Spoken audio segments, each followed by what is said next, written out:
G'day, guys, and welcome to another episode of the Mindful Men podcast.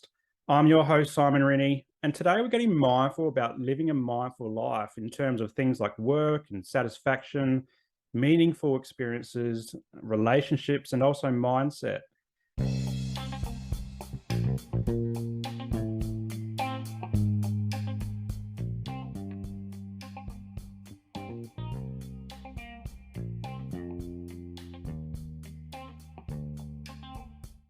And joining me today, I've got Billy Lahr, who's coming at us from Seoul in South Korea. How are you going, Billy? I'm doing well. Thanks for having me, Simon. I'm really pumped for this conversation. I love talking about mindfulness. Mindful Men is all about mindfulness, but also mindfulness from a life perspective, not so much just the therapeutic approaches as well. So I'm really keen to explore your understanding of mindfulness. And you're the host of the Mindful Midlife Crisis, which comes at a good time in my life as well, moving into mindful men therapies from my old career. And the podcast is about helping people to navigate the complexities and possibilities of life's second half. Yeah, we dive into a lot of topics. So we talk about mindfulness, of course, and social emotional learning, but then we also bring people on to talk about relationships, marriages, raising children. We talk about diversity, equity, and inclusion. We talk about all forms of wellness, whether it's emotional wellness, whether it's physical wellness. We'll have personal trainers on to talk about that.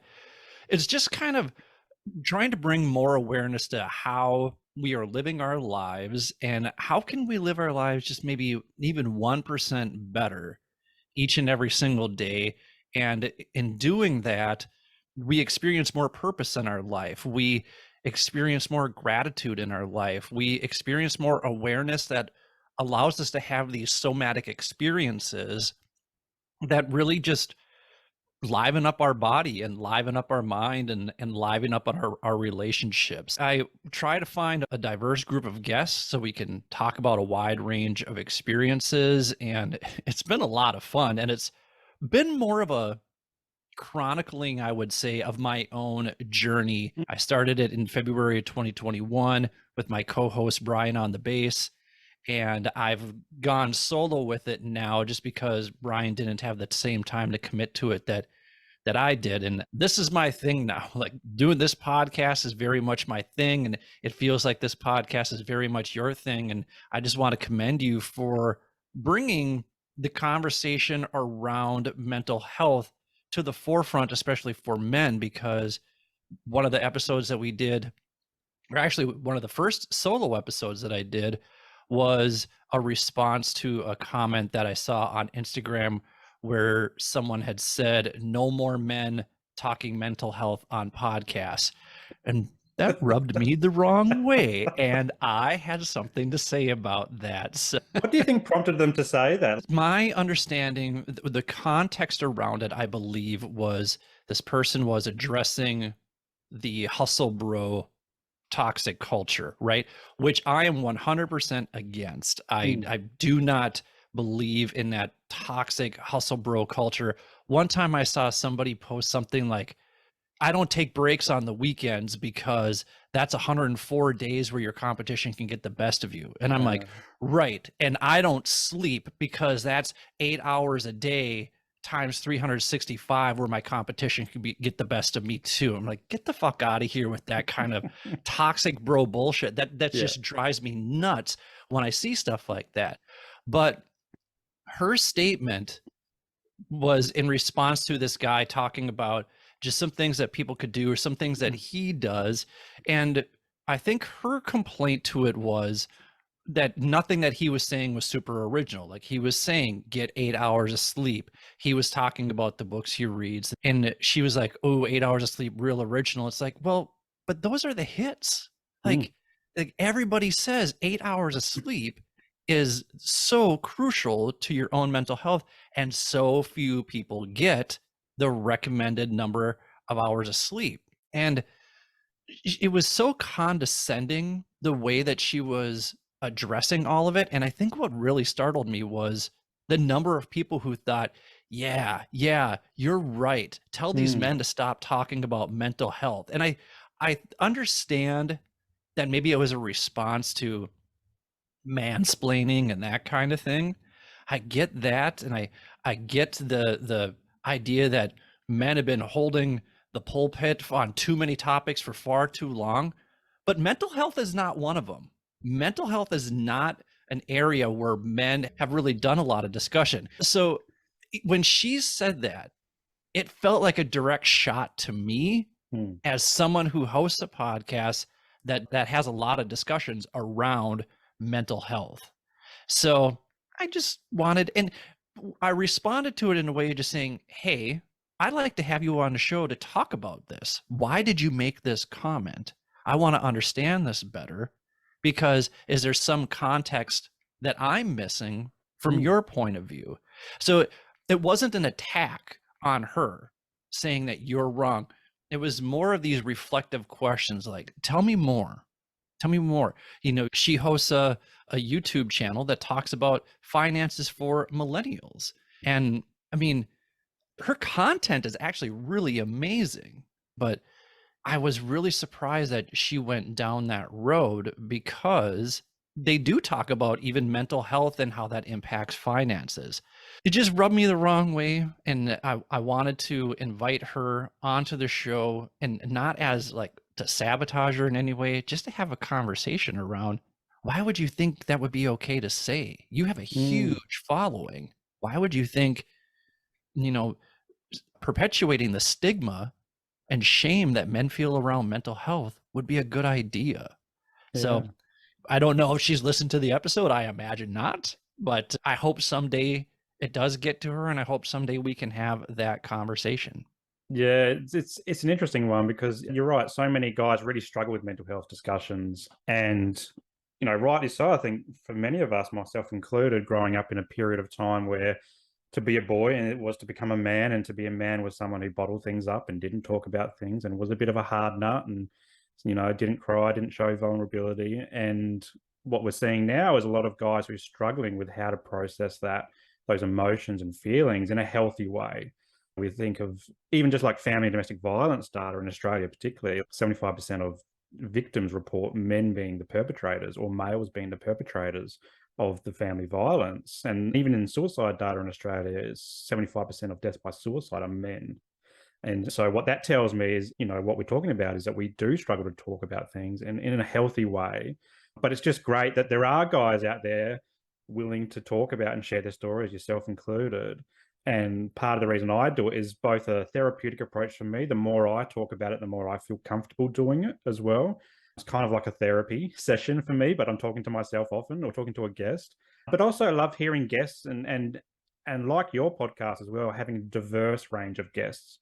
Because I think when the more diversity we can have, both men and women, then we can become more mindful of who we are and how we're showing up in all aspects of our lives, and see life in different perspectives. Because when we start to understand different perspectives of life, we can start to grow as men and be more comfortable in multiple areas, whether or not that's work, relationships, finances, as we just talked about, social circles, mental health, physical health as well, because it's often the intertwine between those two. So yeah, interesting story there. I was going to say, and I think your audience would appreciate this too, because I imagine that you have quite the audience in Australia. One of my heroes is Henry Rollins, and Henry Rollins is just one of the biggest badasses of all time. And he was in Australia years ago doing a tour, and he ended up doing like a 6-episode podcast called Tough Conversations. So people want to check out Tough Conversations with Henry Rollins. What he did was he was going to various places in the Australian outback and having conversations with men around mental health. And he was saying that he was trying to redefine this idea of tough. The guys that he talks to have some really powerful stories. I remember one was about like what it was like to be a gay man in the Australian outback. I can't remember some of the other stories, but I know that mental health was a huge component of that. And I just really liked how Henry was reframing this idea of tough when it came to what we think of, and even what I think of like a tough Australian man from the outback, that sort of thing. Yeah, definitely. I'll put the link in the show notes, because I haven't heard it myself, so I'm keen to check it out, and I'm sure other people would as well. I wanted to explore a bit about your backstory and where you're from, because obviously anyone watching this on YouTube would realize you're perhaps not from South Korea, and you don't certainly talk with a South Korean accent, unless you've watched a lot of American TV in your time. But yeah, tell us where you grew up and kind of what led you towards, I guess, a life on the road.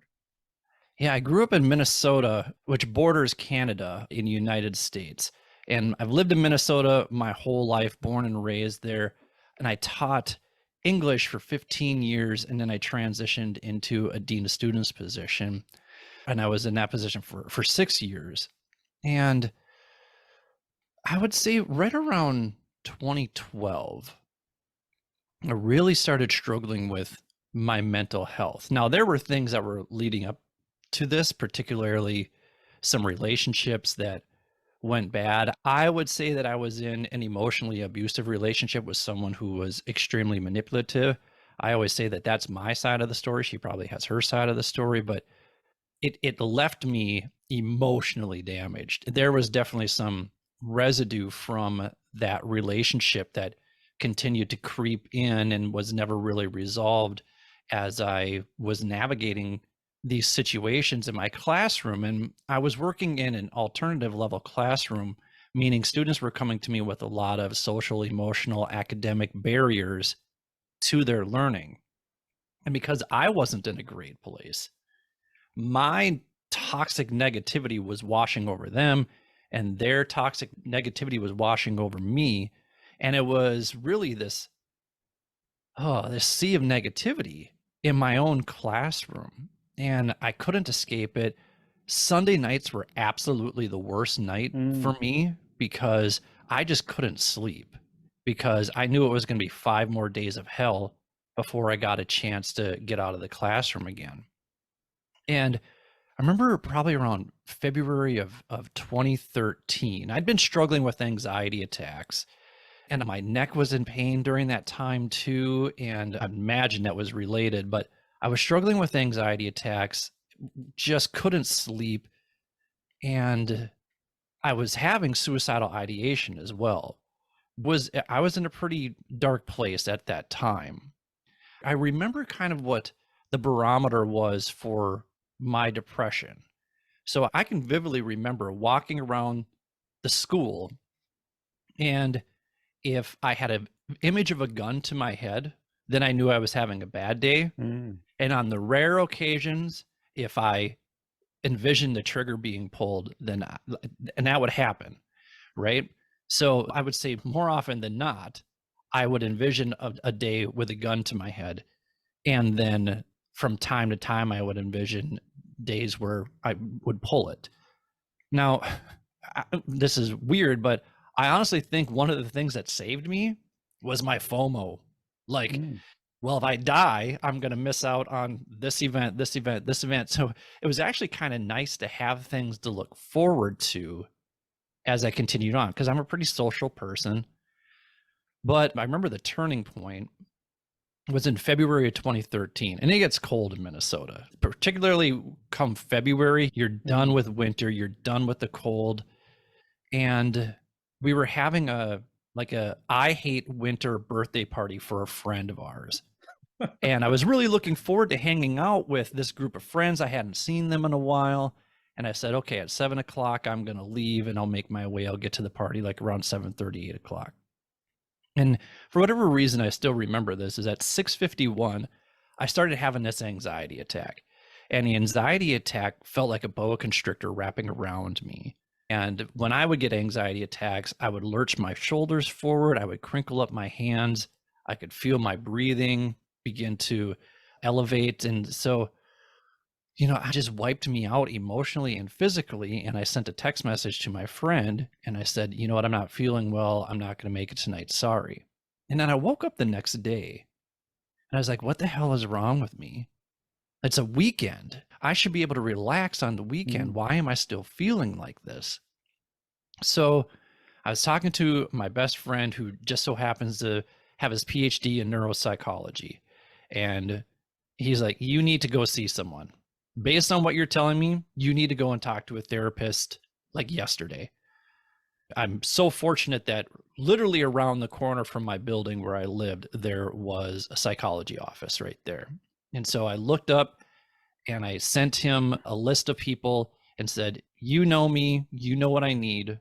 Find me the therapist that's going to be the best match for me." And he introduced me to someone named Mindy Ben Dixon. And I'm forever indebted to Mindy Ben Dixon for helping me navigate that anxiety and that depression and the suicidal ideation. We did that through mindfulness because I told her that I didn't want to use medication. Mm. And she said, "Well, we're going to start off with mindfulness." And that was my introduction to it. So we did that for, a few months. I was going twice a month and I did that for 6 months. And then summer vacation rolled around and I was like, well, if some mindfulness is good, then maybe a little bit more is even better. And so I ramped up my practice to maybe about 2 or 3 times a day where I would listen to the Mark Williams YouTube meditations. And I just found myself being able to dial into the somatic experience of my anxiety attacks. So I was able to identify where I could feel them in my body and then keep them there as I was able to breathe into those situations. I would do a lot of self-talk. Like, "Hey, you're having an anxiety attack and you know that because you can feel it in your stomach right now. So let's keep it here." And I would do this when I was teaching. I'd be up at the whiteboard talking about Romeo and Juliet and having an anxiety attack and doing this self monologue while still teaching and saying, "Hey, let's keep this here. Let's get students working. Let's go back to our desk and let's just kind of breathe into this so that we can manage this, so that you don't project it onto students like you have been for the last few years." And I remember probably around October or November of maybe 2013, one of my students said, "Mr. Lahr, you look like you're in a better mood this year." And that was it. It was so palpable that the students in my classroom felt it. So it just makes me think like, man, what was I bringing in before that? Like, what energy could they feel from me before that? And now they see that I'm less stressed, that I'm happier right now. And I mean, was I still getting stressed? Yes. Did I still have anxiety attacks? Yes. But it wasn't as intense as it was then. And as I continued my mindfulness practice and really starting to feel mentally well, it was incredible. Like I was feeling mentally well, which was a feeling that I hadn't felt in quite some time. I thought to myself, I want to give this back to people. Like, I want people to experience this as well. And so I started taking some mindfulness courses, and I got a Mindful Educators Essentials course that I took where I could teach mindfulness to my students. And ever since then, I've tried to incorporate more and more mindfulness in not only into my life, but into other people's lives too. Now, recently, actually within like the last month, I enrolled in a mindful teacher certification program. So I'm going through that right now. And if there are people out there who are like, "This dude practices mindfulness. This guy is one of the most intense people I've ever heard in my entire life." Like, I practice mindfulness so that I can be at this level of intensity. Because if I didn't practice mindfulness, I would be completely obnoxious. So my mindfulness practice actually reins in that energy so that even though I am high energy, I'm not running in the red. Like, I'm not running out of control. I'm not burning myself out. I'm running at high energy, and then I use mindfulness to kind of replenish that. So I tell people not only has mindfulness changed my life, but it most likely saved my life as well. And so my goal here with the Mindful Midlife Crisis podcast is just to help people develop awareness around where it is that they're maybe struggling, or they're feeling adversity, or they're feeling stress, they're feeling anxious in their lives that maybe they're not even aware of. And then to bring awareness to that and then create some sort of response as opposed to a reaction to that emotion, to that feeling. And one of the things that I've been doing here now in Korea is I've been leading virtual mindfulness sessions with some of the meetup groups. And that's really been quite rewarding. And, they're just small groups right now, but I get a lot of buy-in with the people who show up, and I feel like it's eventually going to grow into something. One of the people already said, "Hey, I have a women's group that I know would be interested in this. They want to connect with you." And that's kind of my hope, is that once I become a certified mindfulness teacher, is that I can bring these mindfulness exercises to more people who maybe relate to my story. There's a lot of mindfulness teachers out there, but a lot of them already kind of have this chill, tranquil vibe about them. Yeah. And I'd like to kind of be the high energy mindfulness guy that's like, hey, those of you whose minds race and are, you're always going 100 miles an hour, come practice mindfulness with me, and we'll go to speed limit. We'll still get places, but we'll get there a little bit slower, a little bit more intentionally. We'll enjoy the ride a little bit more. And listen, I'm definitely a destination guy. I was telling you that before I got on here, I booked all of my travels for the next like 2 months. So if you ask me where I'm going to be in January and February, I can tell you. Like, I can tell you by the day where I'm going to be. But I'm also creating flexibility within that structure. And that's something that I'm also trying to teach people too, is that it's okay to have structure. I feel like that gets a bad rap, and I know we're going to talk about that a little bit later, but you can have structure and then allow flexibility within that structure. And so if there are people out there who are like, yeah, I can relate to this guy's intensity, I can relate to this guy's energy, I can relate to this need for control, this need for seeing results, how do you then, be more mindful of that feeling so that you can enjoy the process? Listen, I'm working through it right now, and I'd love to help people work through it as well. What a story, and thank you for being so open and honest. Like, mental health is a bit of a mask. You put on a mask like you were, with your students, and they didn't really know what was going on. But once you take off the mask and start accepting some of this stuff that's happening to you and inside of you, and you start a process of recovery, whether it's mindfulness or some other type of recovery, you can really just let that mask drop down to the floor, and people can see, like your students could see that you were happier, that next year. I'm interested to know, during the year before that, and you weren't so happy, like, how were you coping through it? Was there something in your life that you were using as a coping strategy? I don't think anymore so much at that point. Like, I definitely wasn't drinking like I used to when I was in my 20s.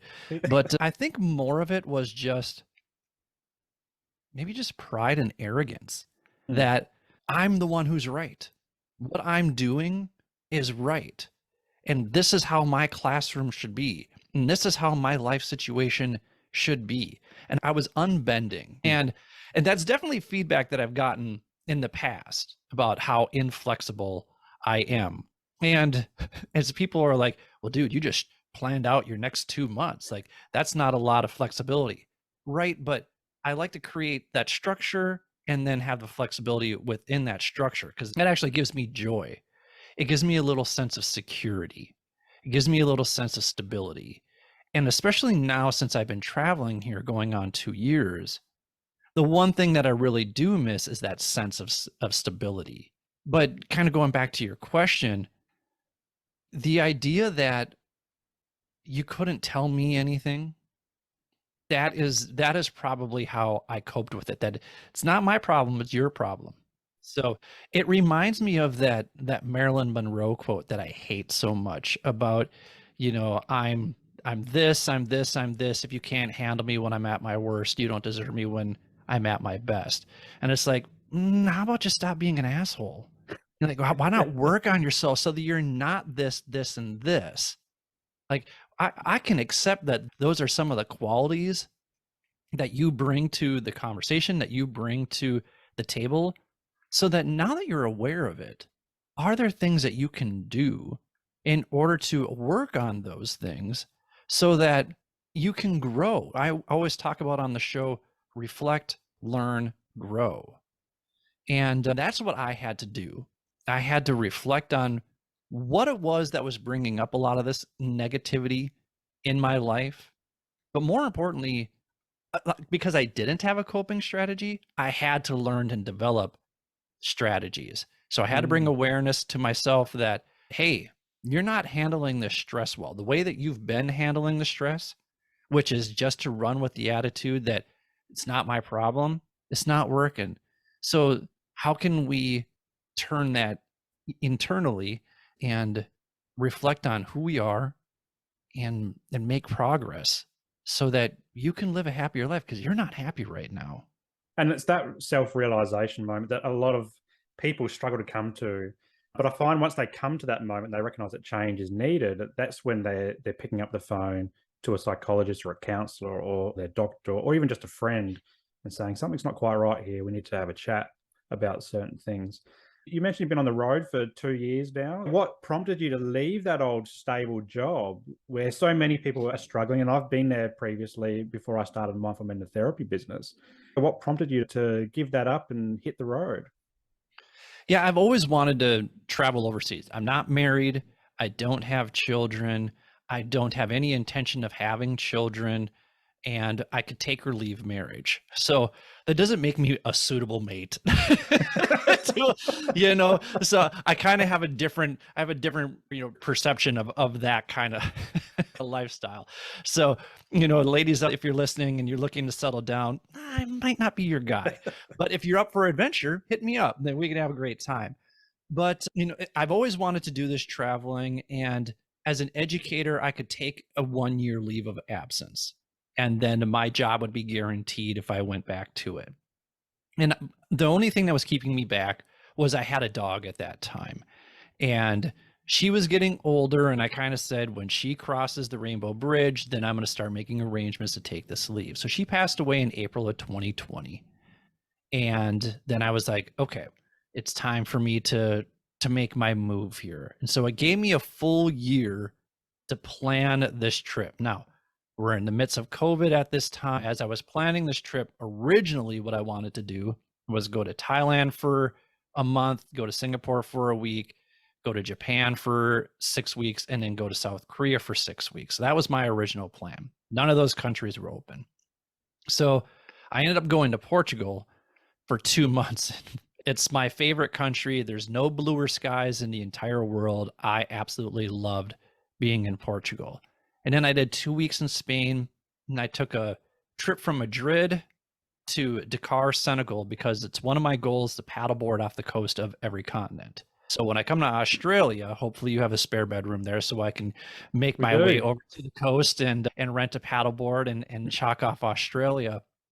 But then I went back to the States, tried to go to Thailand, but their COVID regulations were still in flux. So I ended up going to Puerto Vallarta, Mexico, because I wanted to go someplace that was cheap, had mountains, had ocean, had metro transit. And Puerto Vallarta is what popped up when I put all of those things into Google. it was kind of funny. I was like, oh, okay. And I wanted somewhere warm too. So I put those 5 things into Google, and Puerto Vallarta is what popped up. And I'm like, all right, I can handle that. I was there for a month. And then I came over to Korea in April of 2022. And I was in Seoul for a month.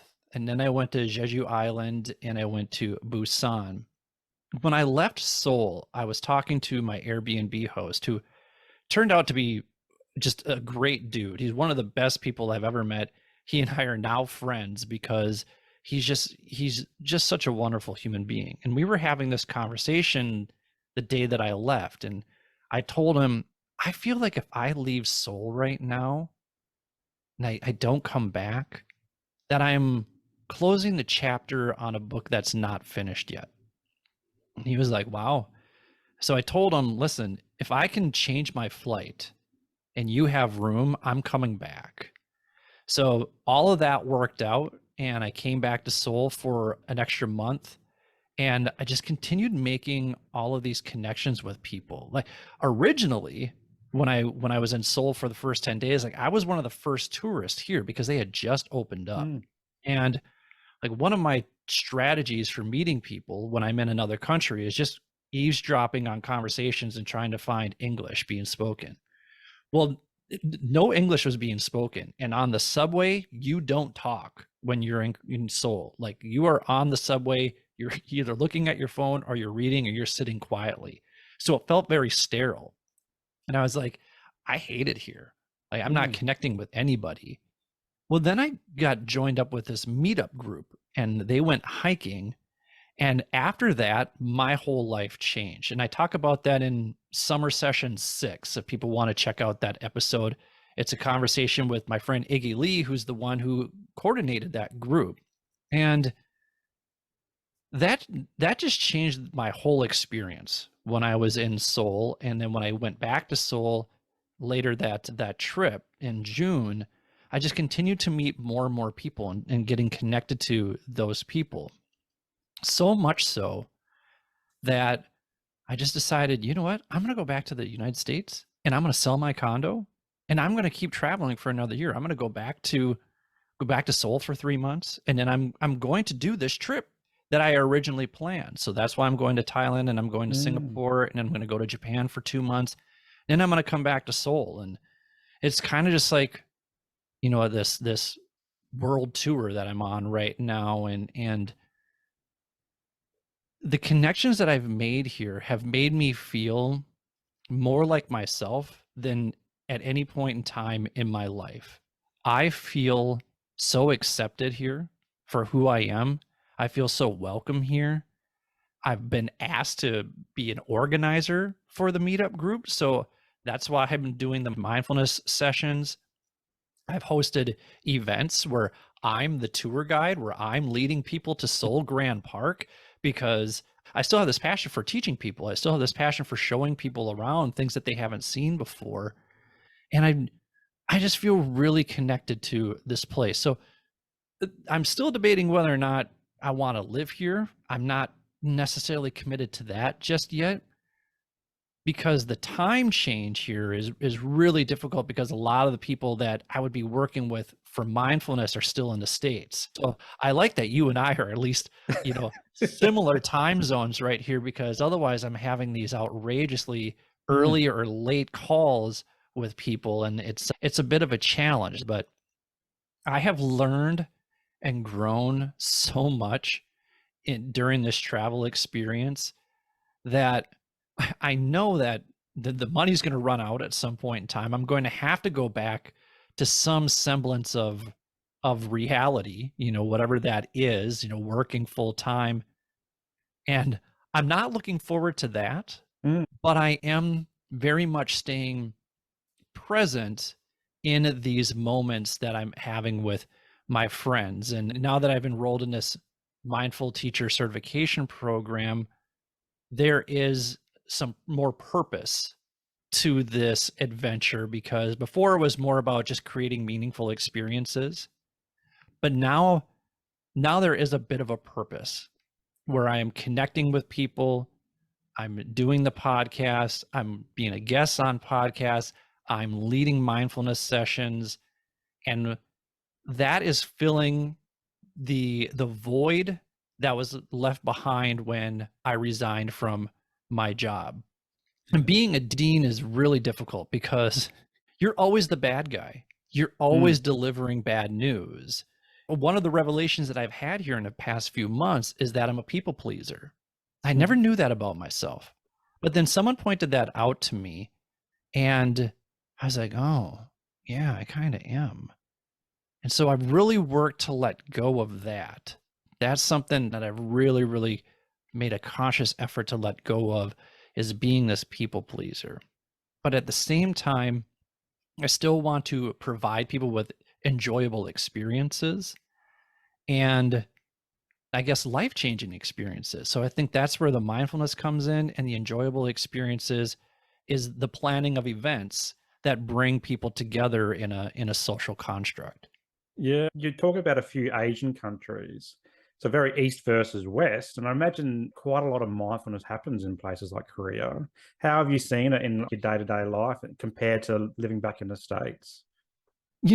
It's interesting because Korea, as far as I understand, is one of the most Christian countries here in Asia. So there is a heavy influence there. I think what I notice more is a desire to do it correctly. And so we have to kind of reframe once again that we're not looking for a result. We're bringing awareness to the process Mm. of all of this. So that's kind of been the big conversation that I've had during this time. There's one particular person who wants to know, am I doing this right? Am I doing this right? And I'm like, hey, are you doing it? Then you're doing it right. And so just helping her reframe that, and I find that the people who want to join the mindfulness, they've already done it, or they're a little bit curious about it. It's been overall a pleasant experience for me, and I'm starting to lead it now as part of my certification program, doing daily mindfulness practices at, I guess it's 11 a.m. Korean time and then 8 p.m. Minnesota time. So, if people are listening to this episode, I'm not sure when this episode will come out, but they're always welcome to connect with me on Instagram at mindful_midlife_crisis and just see what I'm offering as far as those mindfulness sessions. Because right now I'm learning how to do them, so I'm offering them for free because it's Yeah. mostly practice for me, so that when I do get good, then I can charge here and there. There's probably some contradiction in terms right there, but at the same time too, it is a service that's being provided, and I do think it's an investment. Mm. I think it's so important for us to invest in our mental health, especially as men. We need to invest in our mental health because we don't think about those things. We gladly slap down a gym membership. Would we slap down some money for a therapy session or for some mindfulness coaching? I don't know that we would be so inclined to do. And I really think we need that physical well-being, but we really need that mental well-being too. Had this very discussion with a guy over coffee this morning, another dad who I was catching up with, and we were talking around where our priorities are and investing the money in things like therapy or mindfulness or self-development. You think about an average session might be, say, between $150 to $200, depending on where you are. That generally is the rate here in Australia. And a lot of people might shy away from spending that money. They're like, oh, I don't want to do that. That's a lot of money for an hour of session with a therapist or a coach or a counselor, whoever. But yet they might go out on a Saturday night, spend $200 behind the bar, $200 on an outfit, maybe some money on hotel or taxi home or whatever, and all of a sudden they're $500, $600, $700 in the red for what's often considered a band-aid fix. Whereas if they went to therapy or mindfulness, got into something like that, or yoga, I like to put yoga in that basket too, then they start to develop the long-term benefits and long-term strategies to overcome whatever they're dealing with, whether it's mental health, physical health, relationship issues, stress, burnout. That's a big one that's coming out of COVID as well. I want to take you back to your sabbatical from alcohol as well, because we did touch on that a little bit earlier. And one of the self-care strategies that I've used and a lot of guys use is alcohol as a way of, for me, slowing down my brain and letting it have some relaxation time. But also, if I do go out, it helps to socialize as well. So I'm interested to know about your sabbatical from alcohol and what that looks like and why you do it and the benefits from it as well. Yeah. So in my 20s, and even now, I very rarely ever drink at home. I never drink at home. But especially when I was in my 20s, I would go to a restaurant. I'd sit at TGI Fridays with some friends of mine. We would go there 2 nights a week during the weekdays Mm. and then have 2, 3, 4 beers, wake up, feel like shit the next day, try and teach, and then go out on the weekends and then get blackout drunk. And Mm. that was my routine from about, I don't know, age 21 to 30. If I really want to drive myself crazy, I will break down how much money I spent on a monthly basis between the ages of 23 and 30 and just cry because it's so much money that I could have invested in other ways. Like I could be having this conversation from my palatial palace in Portugal right now had I just invested that money rather than wasting it on alcohol. Ugh. So I never really drank at home. That's never ever been a compulsion of mine where I was like, for me, it's more social. Mm. And, I think because I bring this high energy, then when I have a few beers in me, then, I don't have a lot of inhibition anyway. Like I'm pretty direct with people. I think that's also off-putting for people because especially in the Midwest, people are not used to people being direct. So, I'm out there, I'm audacious, like people know my presence when I enter a room, for better or for worse. And usually when alcohol was involved, it was for the worse because that's when the obnoxious behavior went from, a 7 to a 10, right? So most of it was attention seeking. That use of alcohol was attention seeking. It was always social because I was always going to be the guy who did or said something that other people couldn't believe. And when I turned 30, I didn't drink as often, but I noticed even still that when I would drink, I wasn't getting blackout drunk anymore.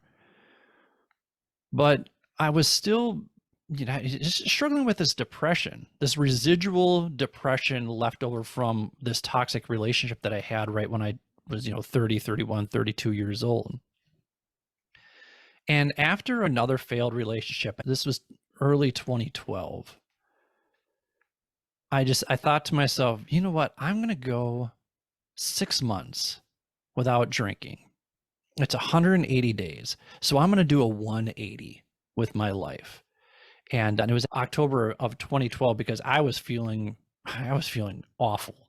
Like mentally, emotionally, I was feeling awful. And I'm like, you know what? I'm just going to cut out alcohol.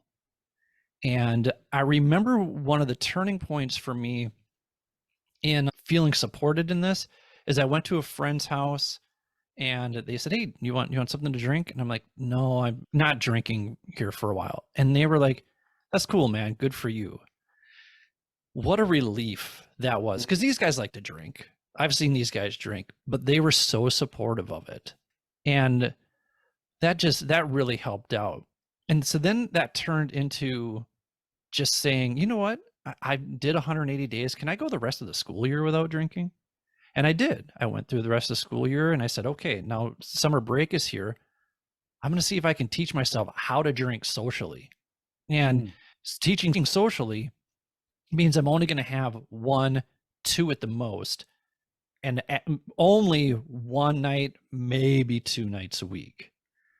And so I was able to manage that. And then, I think part of the reason why I was in such a better mood is because I met someone and we started dating, and we ended up dating for 5.5 years, and she's still my best friend to this day. And one of the things that I was nervous about telling her was, hey, when the school year starts up, I'm not going to drink. And she was like, okay, whatever. And, there were some times there where she was enticing me to, here, have it. And I'm like, no. So we had to have conversations around that. But then she very quickly understood that, no, we're just not doing that anymore. When they were really respectful conversations, they're just like, this is for me. I can't do this. And so I'm committing to this. And so that was the 2013, 2014 school year where I went the entire school year without drinking. And then during the summer, I would, I'd have a drink here and there. And then from 2013 all the way through the 2020, 2021 school year, I just did sober school years. So those were kind of my alcohol sabbaticals, and never got drunk, in that time. Maybe once in those, 8 years did I ever get drunk. And I just felt so much better. And I was able to, I think that's really was a key component in my growth. And when it comes to being more mindful, when it comes to being more aware of how I'm presenting myself, that kind of thing, it just felt really good. And so then when I went on my trip to Portugal, I was like, well, it's not a school year. I'm going to go ahead and just enjoy myself. And so I had drinks, and I resigned from my job around November of 2021. And then I found myself in this weird gray area. So we do an episode 61 with Carrie Schweer, where we talk about gray areas. And she talks about gray area drinking. And I wouldn't say that I was in a gray area drinking phase anymore. I think that's what I was from about 20 to 33.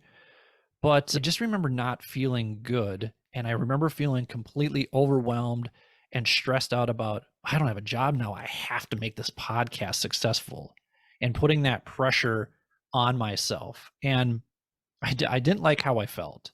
And Carrie just so happened to be, we did our interview with her on February 1st.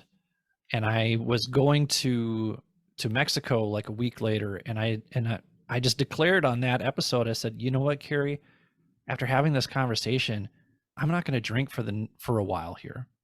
I think I just need to take another alcohol sabbatical. And so I went from February until I got back to Seoul in like early June. But then I had a drink on my terms, right? Even people in Seoul were like, oh, he doesn't really drink. And I really respected that. Now, this is a drinking culture over here. It's really hard not to. And I'm not going to lie, I've drank more than what I would like to. But again, it's usually 2 beers at the most, and maybe once a week.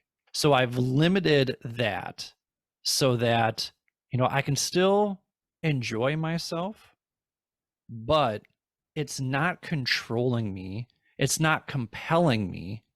I'm able to say no. I'm able to disappoint people by saying, no, I don't want to drink, and not feel bad about it. So those were all things that I couldn't do before because I had a reputation to live up to as the wild guy, as the crazy guy. And now I realize that, you can just be a fun dude to be around. You can be an enjoyable person to be around, sober. And you don't even have to have a drink in order to socialize. Like, that's never been difficult for me to socialize with people. So I've been able to get that under control, and it feels good. When I go to Thailand, that'll be 45 days. I don't imagine that I'm going to drink there. Like, I just don't have this compulsion to drink where I used to. And it feels really, really good. Yeah, it's so refreshing having discussions like this with so many guys who grew up drinking heavily. In Australia here, we can drink from 18 legally. So usually it's around 16, definitely through your 20s into your 30s. But it's that 30 mark where they start to go, I don't want to do this anymore. I don't like the way I feel the next day, and a bit groggy. I mean, I'm one of those people that don't get hangovers, but I feel groggy, even though I might not be really sick like some people. But yeah, even myself as a dad now, I'm like, do I want my kids to see me with a beer in hand as frequently as I was doing? And even to the point where they start talking about beer, and I'm like, oh, maybe they're noticing more than I think that they're noticing as well. And so very similar, I've had a bit of a sabbatical this year. And I love how you put little time frames on it as like little goals. Like, I want to get through this period and then this period. Can I add on some more? Because there's a lot of people out there, myself included, who are a bit all or none. It's like, I'm not drinking forever. But then you kind of, get to a point where like, oh, it's okay to drink, actually. It's okay to have 1 or 2, as you say. But it's knowing that limit as well. And some people, they shouldn't drink at all for various reasons. But it's knowing that limit, and it's bringing, I guess, mindfulness into that as well. Is mindfully being aware of the effect of alcohol on us, but also how that influences our relationships with ourselves and other people, and how we're feeling and how we're showing up in the world. And the money, as well. In Australia, they've made, for example, smoking has become really expensive through the roof. And often I think of the people that do smoke, how can they afford it? And alcohol, I think, is moving towards that way as well. It's becoming more and more expensive as well. And eventually you might see a lot of, I guess, new generations shying away from all that type of stuff just because of the expense, which is not a bad thing. 2 things that exacerbated my anxiety the most were my students and alcohol. So when I was working with one, I didn't do the other. So if I was working with students, all right, no alcohol. If I'm going to have alcohol in the summer, then I'm not working with students. So that's kind of how I rationalize that. And during that alcohol sabbatical during school years, There were not exceptions. I remember my best friend, I was the best man in his wedding, and I had to give the toast. And I gave that toast with water. And I remember his wife saying, like, wait a minute, did you not drink champagne during the toast at my wedding? And I'm like, no, I'm not making an exception for you, for him, for anybody. That, like, this is for me. And I was steadfast in that. I did not make exceptions for anything. Oh, it's a special occasion. They're all special occasions. You know what I mean? And here's what I have found interesting. It's interesting when you tell people, I don't drink, they leave you alone. But if you have one drink, then the peer pressure of have one more comes in. That is so interesting to me. It's like, nope, I just want one. Oh, come on. You already had one. Have another one. I'll get you one. No, I don't want one. But it's so interesting. Just if you have one, people are more inclined to peer pressure you to have 2 or 3 or 4. If you tell people, hey, I'm not drinking, they really don't peer pressure you as much. So if you're out there and you're listening and you're like, you know what, I just don't want to drink tonight, then don't. And just tell them, you know what, I'm not drinking for the next month. And that might be a lie. Who cares? It's not their life, it's yours. You can just say, hey, I'm taking a break from drinking. And they'll leave you alone. That's been my experience. And the people who don't leave you alone, stop hanging out with them. Like that's what I had to do. I had a friend who continued to pressure me. And I really liked this dude. I liked him a lot. But because he kept doing that, I just cut him out. And I was like, I don't want this. Like you make my nights where I'm trying to have fun less fun because I feel like I'm having to, constantly tell you, no, I don't want this. Yeah, and we're seeing a lot more non-alcoholic beers come onto the market. I'm yet to taste one, I think, just because I'm like, what's the point? I'd rather just drink water and keep the money. Yeah. But we are seeing that, which I guess is a good move society-wise. Billy, we could talk all day on mindfulness, but I want to get to some tips now from your experience around how you can live a more mindful life. And I'm interested in your thoughts around like these empty statements. We talked a bit about this off air, like live life with no regrets. Everything happens for a reason, which is one of my wife's favorite ones. Follow your passion, which I've been talking about follow your passion myself in some of the work I do, and particularly using my pain as my passion in terms of mental health. Tell me a bit about your thoughts on these statements and what's a mindfulness approach to these, and what do you tell yourself essentially to stay mindful? Well, not to hurt your feelings, but I think all of those are rubbish. I think all of these are ridiculous, empty, and to a point, toxic statements. So I'll kind of break down into this idea. The live life with no regrets. I would encourage people to check out the book, The Power of Regret by Daniel Pink. In my opinion, living life with no regrets is too much pressure. It's the expectation that you need to live your life perfectly.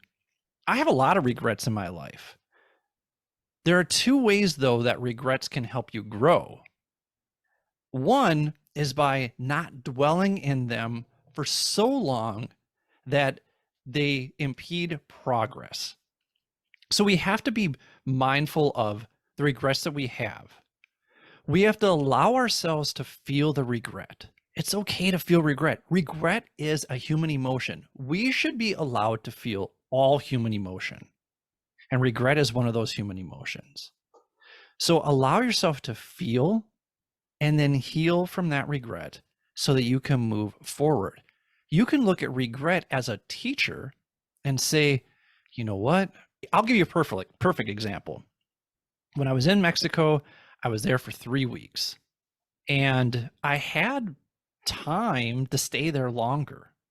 And in hindsight, I wish that I would have, but I went back because I was people pleasing. I was going back to people please, and I wasn't being true to myself. And I regretted that. And I didn't want that same feeling. I didn't want that same experience when I was in Seoul. So I extended my trip when I was in Seoul. I used that regret as a teacher. And so I really despise that saying, live life with no regrets, because it puts too much emphasis on living your life perfectly. We're not going to. We're going to make mistakes. We reflect on those mistakes. We learn from them. We grow from them. Everything happens for a reason, grinds my gears in the moment. So if I'm going through something, in that moment, if you say everything happens for a reason, I want to choke you out, because I'm in the emotion. I am in that moment. I want to experience the moment. I'm not able to see clearly because I haven't processed the moment yet. Now, when I look back on things, do I say to myself, oh, you know what? I guess there was a reason for that. I do, but I don't say it in the moment, because and I think too, if people say that when we talk about trauma and we talk about traumatic experiences, I feel like that really is tone deaf to the experience that that person is having. And I think we need to allow people to process the experience and come to the everything happens for a reason conclusion on their own, rather than us saying to them everything happens for a reason. So that's my take on that. And then finally, follow your passion is absolutely terrible career advice. It's terrible career advice because passions are the same as interests. My interests over time have changed. The things that I was passionate about when I was younger, I'm not passionate about now. If I followed my passions, I would have played Major League Baseball, okay? Or I would have at least tried. But then I would have learned very quickly that I wasn't going to be successful in that. A better piece of advice, rather than follow your passions, would be follow your curiosities and follow your strengths. What are you curious about? Because if you're following your passion, you're doing this podcast right now. I'm doing a podcast. We're both passionate about this podcast. In fact, we're so passionate about it that we're paying to do this podcast. We don't have sponsors yet. And it's not that we're doing it for free. We're running in the red to do these podcasts, but it's because we're so passionate about it. I imagine that you have learned so much about podcasting when it comes to scheduling, when it comes to editing, when it comes to hosting, when it comes to the organization of it, when it comes to the marketing of it. Listen, if you weren't passionate about all the work that goes around it, you wouldn't do it. That's what people forget when they're talking about passions, is they just see the fun. They just see the fun of the passion. They don't see the work. So when we're putting in the work, we're chasing our curiosity, we're sharpening our strengths, and we're sharpening other skills so that we can continue to enhance that strength, that we can continue to build on that curiosity. I don't think we should follow our passions, because passions are fleeting. So I think we should follow our strengths. We should follow our curiosity, because that then, and the curiosity is the open mind. And when we talk about mindfulness, we're inviting curiosity. We're inviting openness. We're inviting the mystery so that we can explore. Whereas when we have a passion, and that's not to say that we shouldn't have passions, that we shouldn't be passionate about it. It's just really terrible career advice when we follow our passions. I would say that you are following your curiosity when around mental health, because you want to learn more about mental health, and you're passionate about learning more around it. So you're willing to put more work into building upon that curiosity. That's how I would spin it. That's how I look at it. When I see people say, follow your dreams, follow your passions. If anyone out there is listening and you're invited to give a high school graduation speech, please, for everything holy, do not tell students to follow their passions. Tell them to learn to discover their strengths and follow those, and to pursue them with curiosity. That's way better advice. I'm going to throw another one at you, is go with the flow. I know you love this one. So we're laughing at this because we talked about this very passionately. So there are people out there. I'll give you an example. When I was at the surf camp in Dakar, Senegal, surfers are the epitome of go with the flow because they have to be, because they're going with the flow of the wave. I admire surfers so much. Me, I'm a paddleboarder. So, yes, I'm going along with the waves, that kind of thing, but not to the same intensity and not with the same flow as surfers do. I am someone who likes, and I talked about this before, I like structure. So I build in routines throughout my day so that I have that structure. But within that structure, I create flexibility. So I worked in education. Bells told me when the day starts. Bell told me when class ended. Bells told me when my day ended. But within that, I had autonomy and flexibility to do what I wanted to do with my lessons. So I like building out schedules. I actually take great joy in building schedules. I take great joy in planning. So when people tell me go with the flow, they often do it without getting to know me. I don't think go with the flow is bad advice. In fact, I think that it can be good advice if you know the person and if you understand the person, and saying, maybe let go of some of that, because go with the flow is definitely part of mindfulness, right? To allow the experience to come.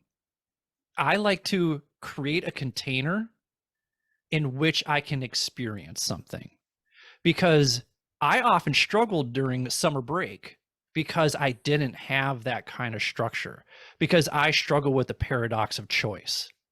If I have too many options, it's paralysis by analysis for me.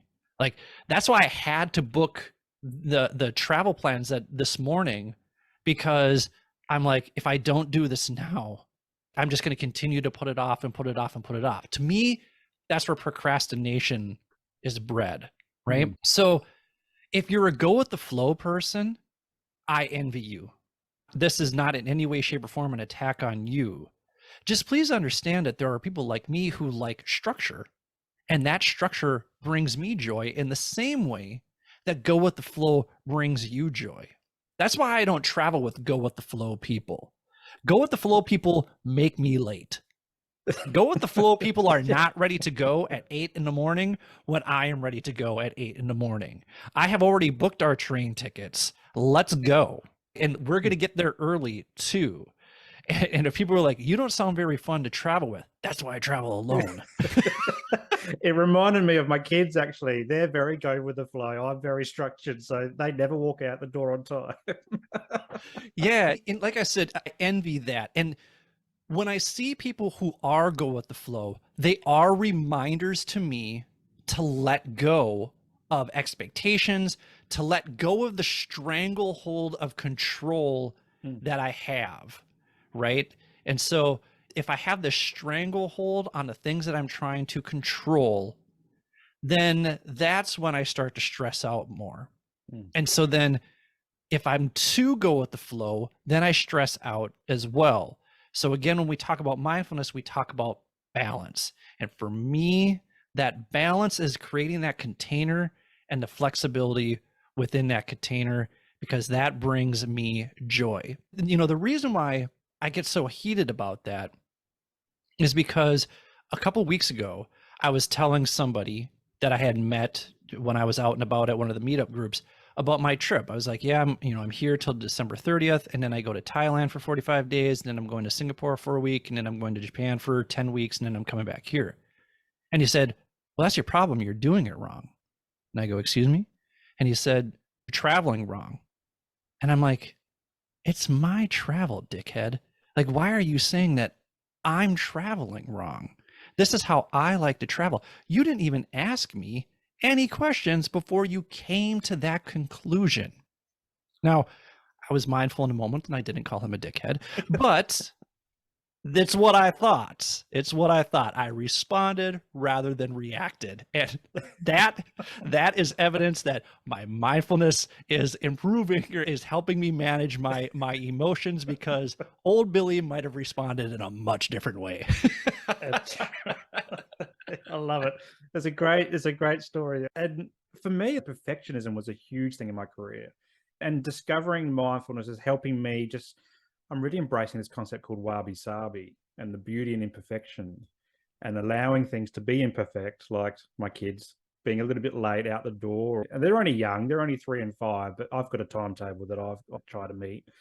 And as I get older, I'm trying to embrace that more, just so that I can, as you said before, kind of give away some of that control that I've been grasping on with white knuckles for 15 years of my career. And what I felt like was what I needed to work effectively and be effective. But I find that the more mindful I become, the more effective I am, because I can know when to let some things slide and what to go into bat for as well. But it's a work in process, because my wife often says, you got to let that one slide, but you keep you're rocking up to bat. So, but anyway, that's a work in progress. I'm mindful that we could talk forever. And it seems like we're one of the same person in a lot of the things that we've come across over the years and how we're responding to it. So thinking about the audience out there, what's something that you do on a day-to-day that they could potentially use from a mindfulness perspective to, I guess, get more energy or maximize time better? What's something that you like to do and you find it's helpful to share as well? Yeah, as I mentioned, I'm a routine guy. I like having my routine. And with that being said, if my routine is disrupted, then it kind of throws me off a little bit. That's something that I am working on, is allowing a little bit more flexibility within my day, so that if my routine is disrupted, that it doesn't completely throw off my entire day. That's something that I'm really working on. But routines are important to me. So getting up around the same time and doing, I'm a big believer that the first 90 minutes of your day should be scripted. It reminds me of the success that San Francisco 49ers American football head coach Bill Walsh, they used to script their first 24 plays of the game. Now, there would be some flexibility within there that would be situational, but for the most part, they had those first 24 plays scripted. Now, if you're thinking, like 24 plays, that's a lot of plays. It really is a lot of plays, especially if you're going three and out quite a bit. But I'm a big believer in the first 90 minutes being scripted. Now, those 90 minutes include every detail around getting ready. And if you're going to work, it includes the commute. It includes when you get to work. So I'll give you an example. When I was at my highest functioning, I would wake up around 6 a.m. and then I would go and take a shower. And in that shower, I used to have what's called a Clairsonic. It's this vibrating facial brush. They clean your face for a minute. What I would do with that minute is I would take that facial brush and I would put it on my forehead, and I would say forehead, right temple, right jaw, chin. And I would just focus on where I was with the facial brush. And that allowed me to slow down those early morning thoughts and just focus on the sensation of that brush for 1 minute. And then I would get ready. And a part of getting ready, I would do like a 10 or 15 minute mobility routine, because I'm getting older, I'm getting a little rickety, and I just kind of wanted to warm up my body, especially when it came to be wintertime. I just wanted to have my body warmed up, because I knew that I was probably either going to be doing a lot of sitting, or I was going to be doing a lot of standing, depending on whatever the lesson was that day.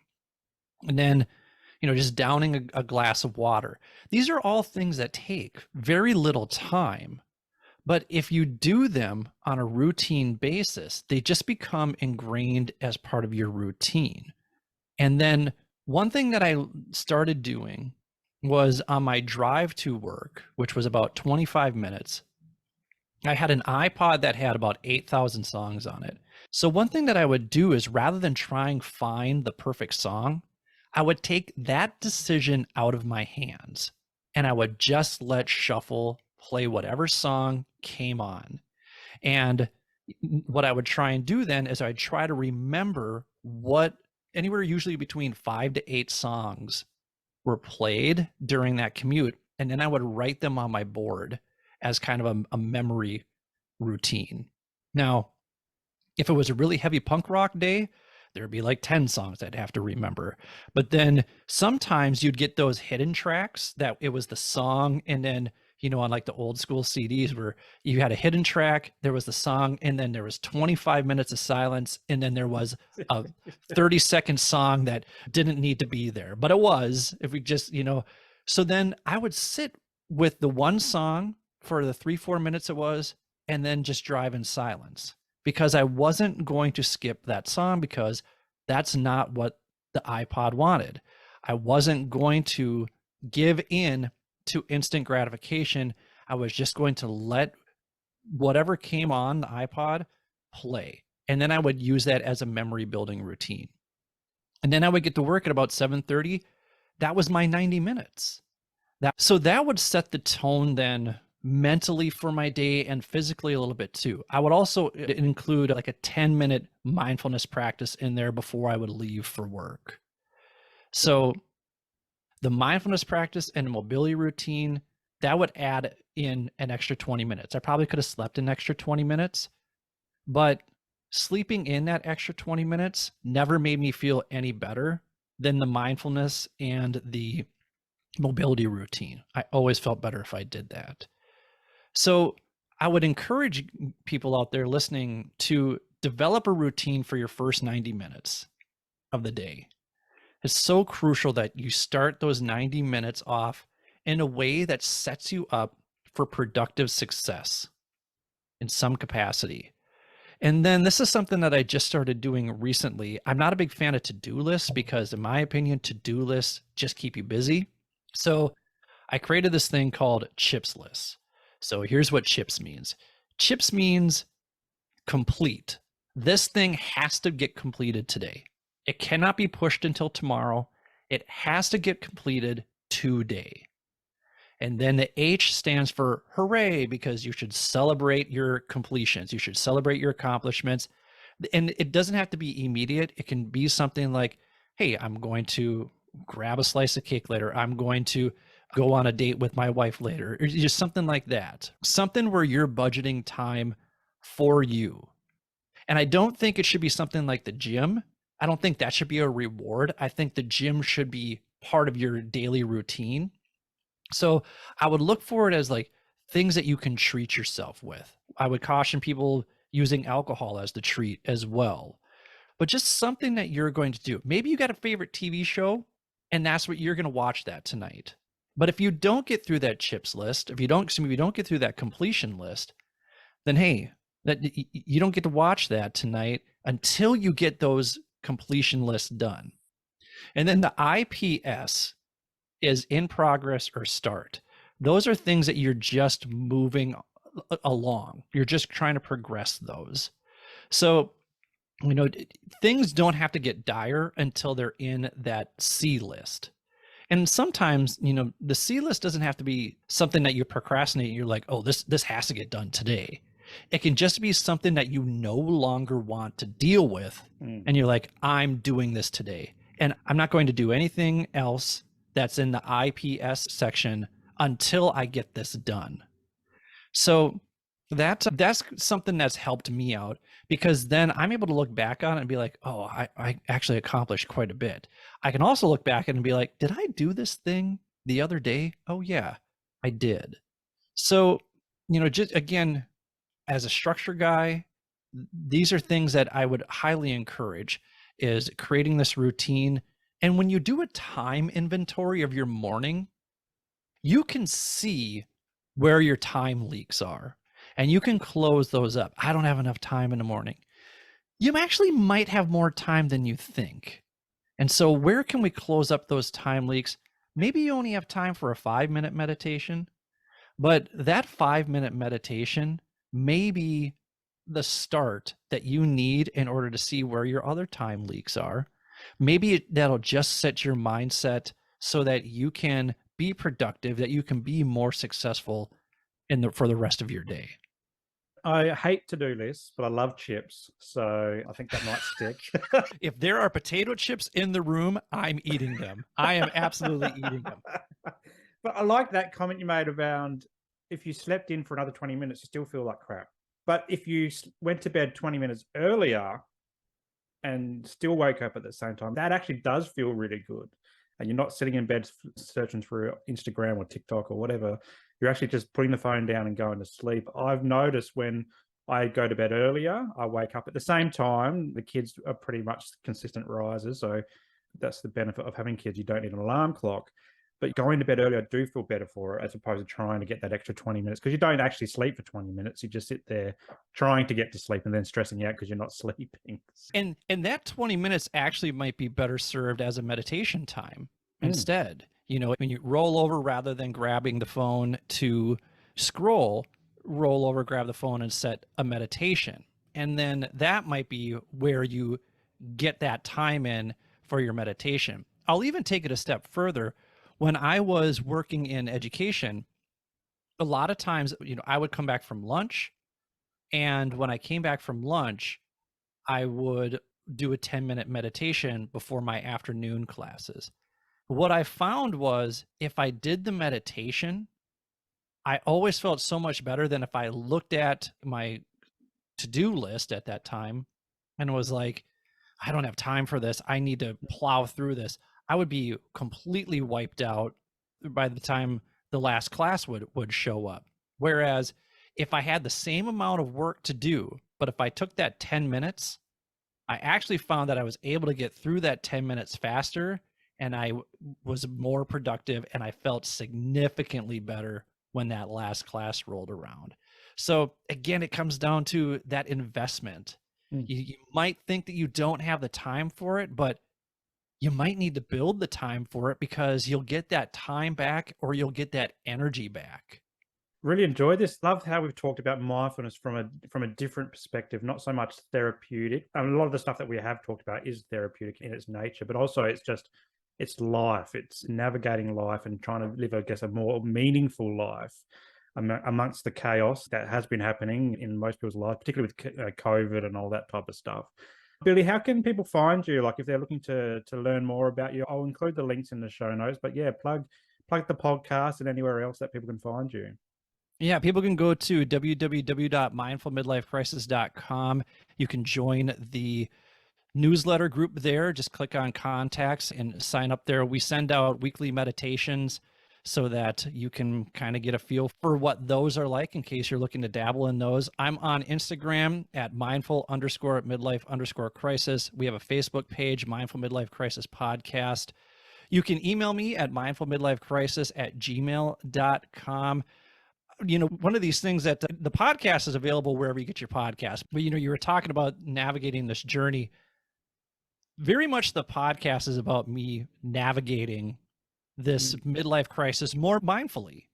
And the podcast, it's a bit selfish in some regards because I'm bringing on people that I want to talk to. And I imagine you get a lot of guests who reach out to you and say, hey, I'd like to be on your show. And I get a lot of guests that want to be on my show as well. I prioritize people that I want to talk to because I feel like they're helping me navigate this midlife pivot, I guess, more mindfully.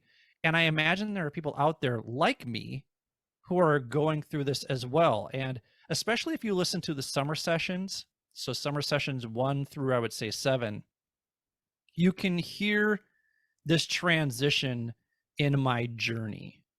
And I really hope that my story resonates with people. And I get it. I'm not necessarily relatable to people in the sense that I'm not a dad and I'm not married. I'm traveling around right now. Like I'm quote unquote living the dream, so to speak. I get that that doesn't make me relatable to a lot of people, but that's why I'm really intentional with the guests that I choose, because though the conversations I have sometimes are for me, my guess is that the conversations that I'm having with people, the listeners resonate with their stories and their expertise and take away that experience. And I'm very excited that you're going to be a guest on the show. And I'm excited to have that conversation so we can continue this. I mean, you're right. We could have had a Joe Rogan style episode here going 4 hours. So, if you want part 2 of this episode, you can go and check out my show where Simon and I continue this conversation.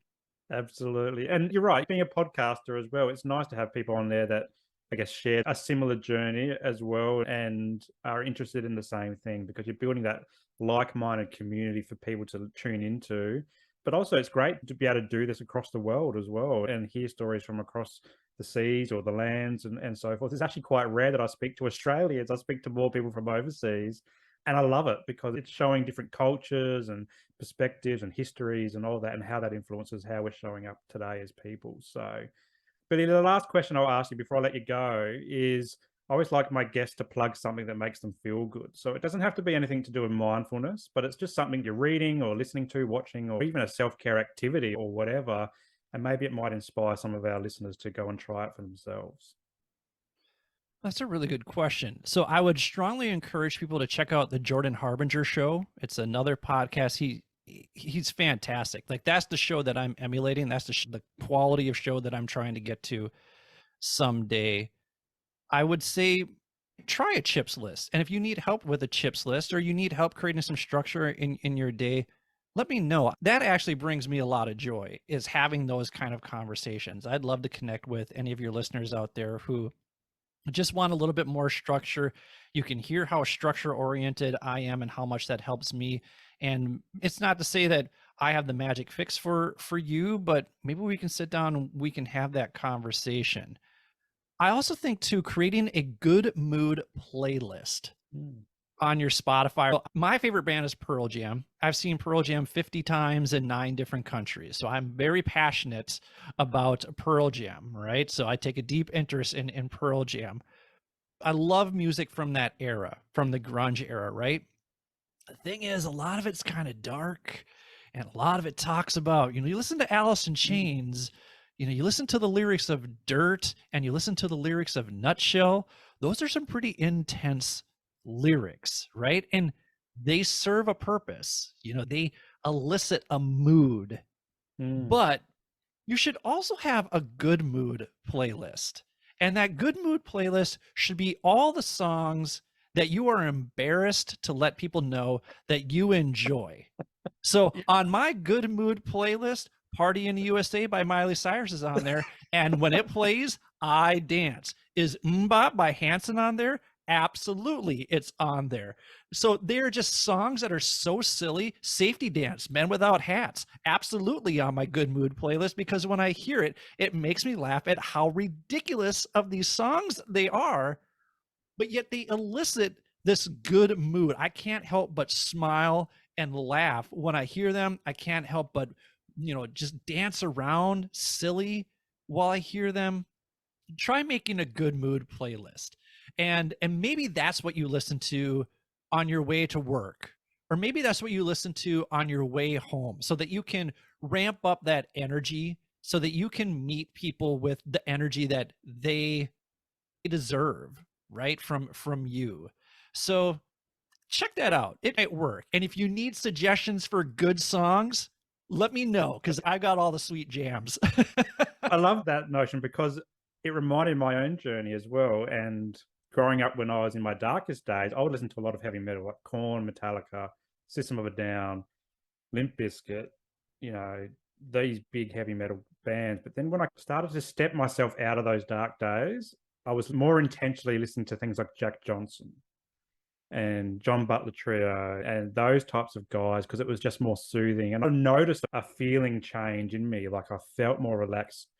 Even though I still love, if I'm feeling stressed or anxious and I want to hit that treadmill, I'm happy to listen to System of a Down or Metallica or whatever, because it gets me going. But often I turn more to softer music these days just for that mood boost and that calming thing. But when you were talking about the Miley Cyrus, because that's on my positive playlist as well, I love that song. My wife laughs at me all the time. Is Mariah Carey. It's Christmas, so Mariah Carey comes up every year, and it's not so much the Christmas songs. It reminds me of the first CD I ever had, and it was a birthday gift from a girl from school, and it was Mariah Carey's Daydream. So anytime Mariah Carey comes on, I just get this good feeling about my first CD, and I quietly sing to myself in the car. Oh, that's fantastic. Anyway, Billy, I'll let you go. We're going to take 2 of this for when I come on your podcast in a little while as well. And I think both episodes will probably come out similar timing, so that might be nice as well. But thanks so much for coming on and being mindful with me. I've really enjoyed our chat, and I look forward to catching up very soon. Yeah, this was a lot of fun. Thank you, Simon. I really appreciate it.